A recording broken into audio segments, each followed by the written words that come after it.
I remember when my son was 18 months old, playfully asking him to prove that he loved me, and I promptly received a slobbery wet kiss on my cheek. You see, when we use the word prove, it's often synonymous with a demonstration or providing some evidence. We might show a shop assistant a sales receipt as proof of purchase. We carry a driver licence to prove we can drive. So when we ask students to prove in mathematics, it is of little wonder that they're inclined to use examples. For instance, if we were to ask students how they could be sure that the sum of any pair of odd numbers was even, they're likely to believe they can prove it with examples like, well, I tried 3 and 5, that's 8. 11 and 13, yeah, that's even 2. Yet this isn't mathematical proof. It doesn't present a watertight argument that holds for any and every pair of odd numbers. It simply demonstrates that those particular examples fit the conjecture.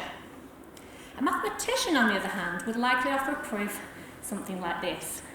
One that's expressed algebraically and follows logical, deductive steps and offers a rigorous proof that holds for all cases. Now, I know, right? I can see eyes glazing as I look across the room when you look at this, and as a primary school teacher myself, I know that expecting young students to provide proofs like this would be highly inappropriate. But I wondered, did that mean that mathematical proof was completely out of reach for young children? Well, I can tell you it is being kept out of their reach. There is a distinct absence of proving activity in our classrooms. And yet, proving is commonly considered as being fundamental to mathematics. Providing a proof can not only demonstrate an understanding, but can generate understanding. And that got me thinking, well, shouldn't proving be fundamental to learning mathematics then, even at the primary level? If so, what would it look like in the primary classroom? And how could we encourage and support young children to prove mathematically?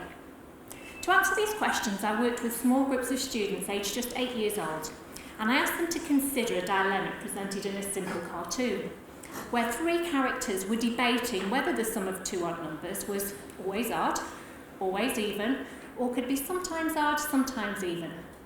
The students' job was to decide for themselves who they thought was right, and then convince my sceptical puppet friend here, called Jerry. Now, as I expected, the students did begin by using examples, but sceptical Jerry here presented a reason for the students to provide more convincing arguments. And while their proofs didn't look like this, they were completely valid, a kind of child-speak version of the algebraic proof we see up here.